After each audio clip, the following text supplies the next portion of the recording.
membahas mengenai membaca memindai khususnya untuk para guru bahasa Indonesia tingkat MTS. Berapa latihan konsentrasi yang dilakukan? Biasanya ini banyak kita jumpai di modul-modul membaca cepat ya, untuk melatih konsentrasi itu. Misalnya dengan ini ada beberapa huruf, ya, kita minta anak untuk memandang dengan penuh konsentrasi beberapa saat, kemudian kita hilangkan tulisannya seperti itu, lalu kita tanya, ayo coba ada berapa angka 4 di dalam tulisan tadi. Ya, tentu saja kalau kita konsentrasi berapa tadi ya gitu. Padahal jawabannya mudah kan, ada 6, ada 9 kata 4, 1, 2, 3, 4, 5, 6, 7, 8, 9. Ini kan sederhana sekali. Tapi kalau anak tidak konsentrasi, tidak akan bisa untuk mengingat berapa tadi angka 4-nya seperti itu. Nah, ini ini memang latihan dasarnya seperti ini apa ya? Kita melihat tanda-tanda tanda baca seperti ini begitu? Iya, tanda-tanda. Saya setuju sekali dengan kata itu, karena ini harusnya bisa diterapkan untuk anak yang masih dini. Jadi tadi menyebut PAUD tadi itu ya, masih TK sudah. Kalau lambang atau tanda kan bisa. Tapi kalau kemudian latihannya itu sudah bermakna gitu. Nah, anak yang di PAUD nggak bisa nyambung dengan latihannya tadi itu. Karena itu lambang-lambang. Inilah sebabnya di dalam latihan ini kan ada garis miring, ada kurung buka, ada kurung kurabal, ada panjang. Betul. Seperti itu lambang-lambang. Berarti dari mulai PAUD yang seperti ini sudah bisa kita berikan. Sudah bisa kita berikan. Tapi mungkin mengenai jumlahnya, kalau ini di layar tadi kita lihat cukup banyak ya tanda-tanda yang tadi kita lihat ya, simbol-simbol tadi dilihat. Mungkin kalau untuk PAUD bisa dimulai dari berapa macam mungkin? Iya. Untuk lambangnya dimulai dengan lambang yang ya dikenal oleh anak, akrab dengan anak gitu ya. Kemudian yang kedua juga bisa diseleksi dari segi jumlahnya. Anak usia kecil itu tidak bisa konsentrasi lama. 2 menit paling lama itu bisa konsentrasi sudah bagus. Kan ada lagunya itu Mbak, anak kecil yang selalu bergoyang, tidak bisa duduk tenang. Seperti itu. Jadi dikurangi Mbak ya Pak, jumlah latihannya itu. Iya. Tapi kalau untuk anak didik untuk anak-anak pelajar tingkat MTS sudah bisa sebanyak ini kita mulai berikan. Iya.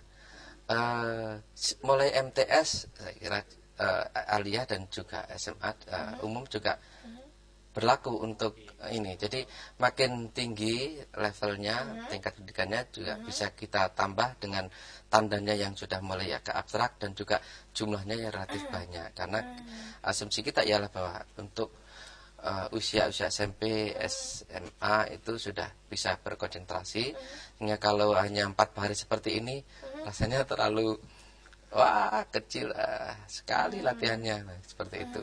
Baik, berapa lama Pak kira-kira kita untuk melatih seperti ini pada pelajar tingkat MTS? Iya, ini kalau dikaitkan dengan JP ya, membaca cepat itu tidak sampai bulanan atau tahunan gitu ya, hanya beberapa pertemuan 2 kali 45 menit untuk melatihkan ini, tapi juga tidak 2 jam pelajaran itu kemudian hanya latihan membaca saja, tapi nanti pelajaran yang lain, materi yang harus tersampaikan menjadi terbengkalai. Jadi kalau menurut saya mengusahakan ketika di awal, ketika anak lagi jenuh itu ya guru-guru bahasa Indonesia itu menampilkan semacam icebreaker, kemudian menayangkan seperti ini, ayo ada berapa tanda persen di dalam slide tadi itu. Saya kira itu bisa mengalihkan konsentrasi anak dan juga bisa memecahkan kebekuan, kejenuhan seperti itu. Jadi di awal-awal atau di selip-selip pemajaran itu kita bisa menggunakan seperti ini untuk melatih konsentrasi gitu ya. Baik, selain melihat tanda atau simbol-simbol tadi Pak, ada apa lagi yang bisa kita lakukan untuk mencoba melatih konsentrasi agar kita bisa membaca, memindai? Iya, alam kita ini juga ada menyediakan banyak sarana latihan untuk melatih konsentrasi kita. Jadi misalnya seperti yang tampak pada slide ini adalah gambar kuda yang di tengah kan. Iya, gambar kuda. Iya. Kalau kita melihat memang hanya satu gambar kuda, yaitu yang di tengah ini. Tetapi kalau kita mau konsentrasi lebih jauh, kita perhatikan, coba teliti lagi, misalnya kita mengatakan begitu pada anak, coba diperhatikan lagi ada berapa kuda, ada berapa ya, ada satu, kemudian ini juga kuda, ini juga kuda, ini juga kuda, udah berapa ya, sudah 4, sudah 5, ini lagi, nah ini lagi juga kuda. Ya memang kalau kita memperhatikan secara sepintas, kan hanya satu Pak. Gitu. Tapi kalau kita konsentrasi, maka ada banyak kuda di dalam slide ini. Saya sering mengatakan secara berkelakar bahwa ada kuda tak terhingga di dalam slide itu. Mana Pak Jamal? Coba lihat yang di dalam air itu ada berapa. Gitu. Ada banyak kuda di dalam air laut itu. Oke, itu juga yang bisa kita coba berikan kepada para anak didik gitu ya, untuk bisa melatih konsentrasi agar bisa membaca memindai. Akan kita lanjutkan kembali topik bahasan kita kali ini mengenai membaca memindai. Jangan kemana-mana, tetaplah bersama kami.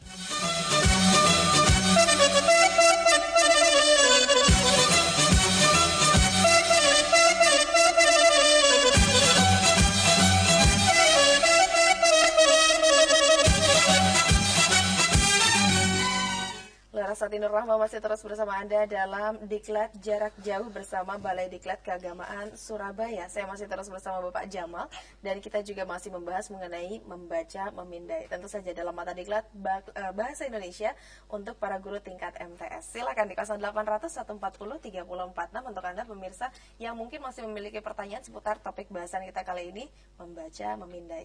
Untuk setiap pertanyaan yang diajukan nantinya akan diberikan jawaban oleh Bapak Jamal.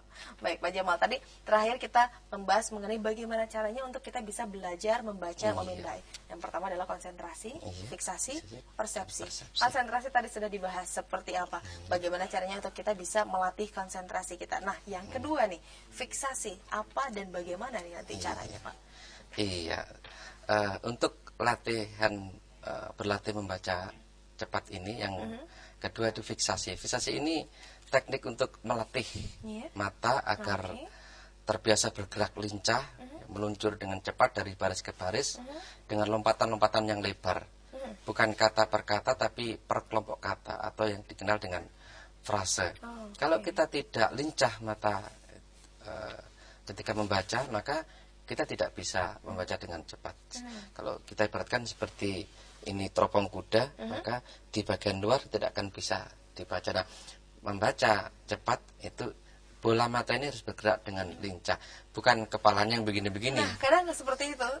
Tapi bola matanya saja yang bergerak dengan lincah. Lebih efektif mungkin, lebih efisien mungkin ya, kalau misalnya hanya bola matanya saja. Iya, betul, lebih efektif. Itu mungkin, fiksasi ya. Lalu contohnya seperti apa? Bagaimana kita cari untuk bisa melatih dengan apa? Melatih diri untuk bisa membaca memindai. Nah, dengan cara fiksasi ini latihannya seperti apa? Iya.